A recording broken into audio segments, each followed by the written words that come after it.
On se retrouve pour un nouvel épisode autour de l'art et la philo, avec Alice, qui est docteure en philosophie, spécialisée en philosophie de l'art. Bonjour Alice. Bonjour Chloé, bonjour tout le monde. Alors, pour cet épisode, nous allons reprendre une question qui a déjà été posée à des lycéens. Est-il nécessaire d'être cultivé pour apprécier une œuvre d'art ? Cela rejoint une question qu'on nous a posée sur le bon goût. De manière générale, des questions qu'on se pose souvent autour de la culture. Est-ce qu'on peut comprendre une œuvre ? Est-ce qu'on peut comprendre l'art sans partager un même socle de connaissances ? Et finalement, est-ce qu'on peut passer à côté d'une œuvre d'art ? Alors c'est une vraie question qui est très discutée en philosophie de l'art. Spontanément, on peut penser que plus on est cultivé, plus on apprécie. Connaître l'histoire de l'art, les mouvements artistiques, les influences, les styles, ça aide à comprendre ce que l'on voit. Mais on peut se demander si la culture est l'élément le plus important dans l'expérience esthétique, dans l'expérience d'une œuvre d'art, voire si c'est un élément indispensable. Mais alors ça veut dire quoi ? Apprécier une œuvre d'art, c'est l'aimer, être touché, la comprendre, être sensibilisé. Qu'est-ce que ça veut dire ? Justement, il y a plusieurs manières d'appréhender, plusieurs manières d'apprécier une œuvre d'art. Le premier niveau est cognitif, c'est-à-dire lié à la cognition, à la connaissance. On reconnaît des formes et ça active des savoirs. Mais il y a aussi une manière beaucoup plus spontanée, immédiate d'appréhender une œuvre d'art, c'est-à-dire une forme sensible, affective d'appréhension.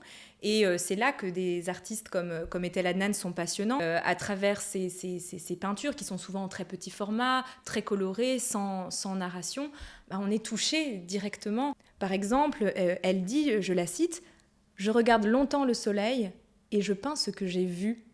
Donc dans l'expérience qu'elle va stimuler à partir de cette œuvre d'art, on a quelque chose de presque tactile, de presque haptique, qui se passe en réalité de toute explication, de toute information préalable. C'est une idée qui rejoint en philosophie le courant phénoménologique, notamment celui de Maurice Merleau-Ponty, ce qu'on appelle la phénoménologie merleau-pontienne. Alors la phénoménologie, c'est une méthode philosophique qui étudie la manière dont les choses apparaissent à la conscience, l'effet que cela fait pour cette conscience, avoir cette expérience-là. C'est pour ça qu'on parle d'un vécu de la conscience. C'est la manière dont la conscience vit une expérience. Maurice Merleau-Ponty explique que l'expérience esthétique, elle est avant tout une perception incarnée, c'est-à-dire une perception sensible, affective, qui siège dans le corps, un corps qu'il décrit comme vivant, c'est-à-dire un corps animé de vie, animé du souffle de vie, non pas un corps robotique, mais aussi un corps vécu. Un corps cher, dirait encore la philosophie, ou un corps propre, c'est-à-dire un corps qui nous permet d'éprouver les choses en première personne, et c'est un corps qui n'est pas interchangeable avec un autre quidam, puisque l'expérience que l'on ressent, notre voisin, notre voisine, cousin, cousine ne peut pas l'expérimenter de la même manière que nous. Donc finalement, l'œuvre d'art, elle se livre de manière spontanée.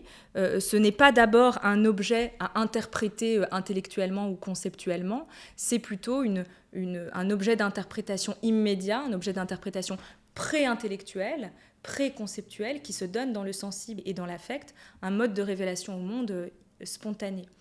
La culture n'est donc pas, de ce point de vue, une condition d'accès à l'œuvre, et même une condition d'accès à l'expérience esthétique, mais tout au plus, on peut considérer que c'est un enrichissement possible au sein de notre expérience esthétique. On peut dire que l'art d'Etel Adnan est accessible à tous, même pour quelqu'un qui ne connaîtrait rien à l'art. Oui, et je dirais que c'est une force, c'est une idée qu'on retrouve aussi en philosophie chez Kant, qu'on a plusieurs fois évoqué ensemble.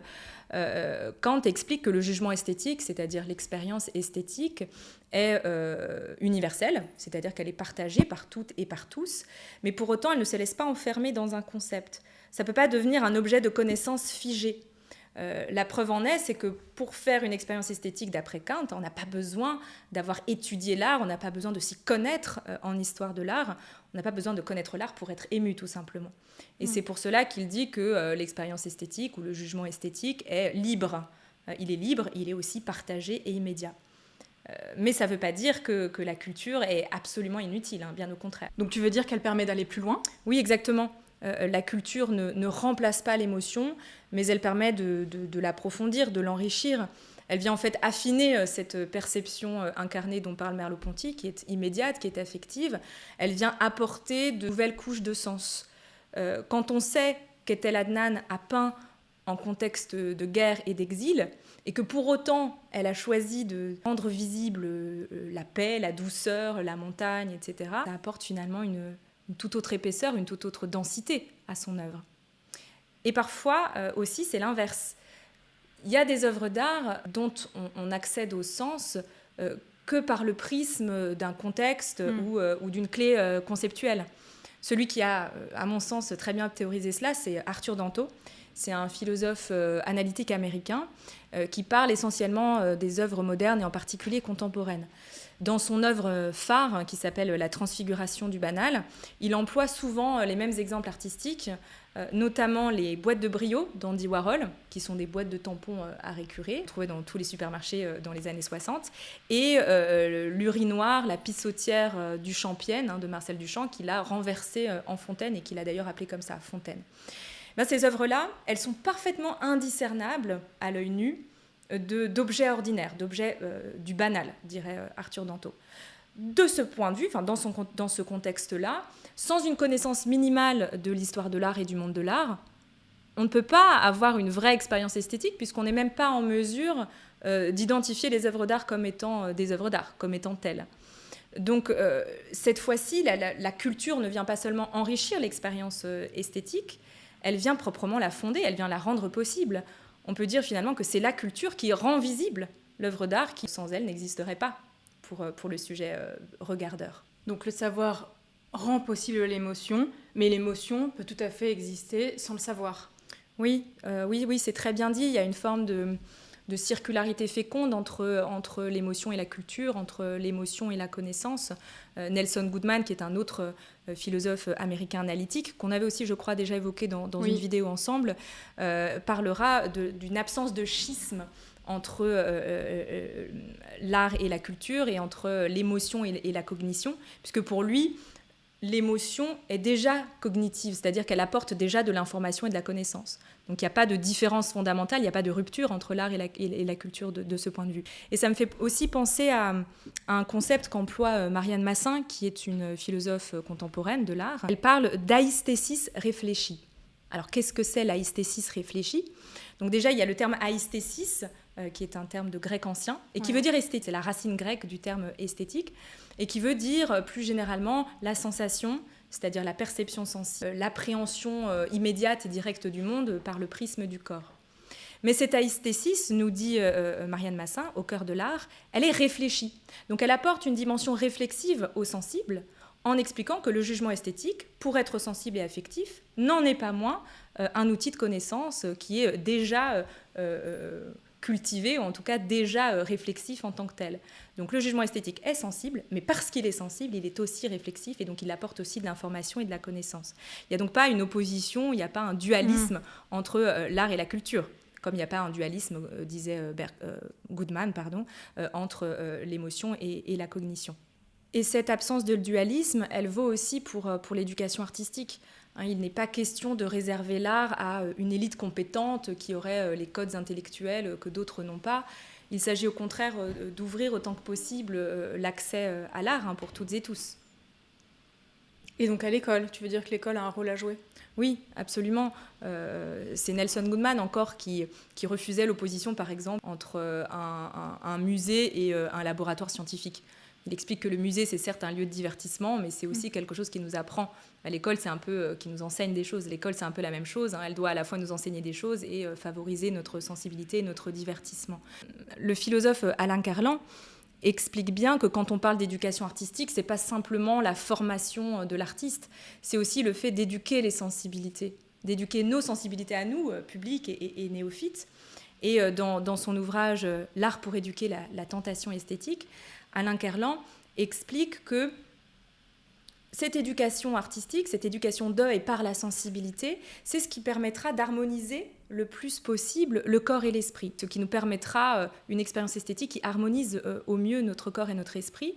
Et donc, ça va être un facteur de bien-être personnel, aussi de bien-être social, et on peut même y ajouter une dimension politique. Pierre Bourdieu explique, par exemple, que l'art, aujourd'hui encore, est très largement tributaire d'un économique et culturel. C'est-à-dire que le public d'art est très largement diplômés, très souvent socialement favorisés. Donc il y a un enjeu de démocratisation crucial ici. Les médiateurs, les médiatrices doivent être formés pour ouvrir aux œuvres d'art sans trop intellectualiser. Et c'est ce qu'elles font, il y a d'excellents médiateurs dans tous les musées. Absolument, et donc leur travail, c'est de nous transmettre des choses sans exclure, finalement. Oui, donc en fait, personne ne devrait se sentir illégitime devant une œuvre d'art. Non, jamais. Jamais. Évidemment. Venez. Jamais. L'art ne doit pas être réservé à une élite. Quand on appréhende une œuvre d'art, on le fait d'abord par le corps, on le fait d'abord par un regard, par une perception sensible, incarnée, comme on le disait avec Merleau-Ponty. Et puis le reste viendra après. La culture viendra après, viendra se surrajouter de manière seconde à cette expérience primitive de l'œuvre d'art. Et je crois que chez Ethel Adnan, c'est exactement ce qui se passe. Elle nous offre des œuvres d'art qui sont des invitations plutôt que des épreuves. C'est une manière pour elle de dire venez, entrez, mon art est fait pour vous. Une belle invitation. Merci beaucoup, Alice. Merci à toi. C'est le dernier épisode de notre premier cycle. Donc on espère que vous avez appris et que vous êtes un peu divertis avec nous. En tout cas, nous, on s'est beaucoup amusé à le faire comprendre. Donc n'hésitez pas à nous envoyer vos questions. C'est toujours un plaisir après d'en discuter et de voir comment on peut apporter des réponses. Merci, Alice. Merci, Chloé. Merci tout le monde et à bientôt.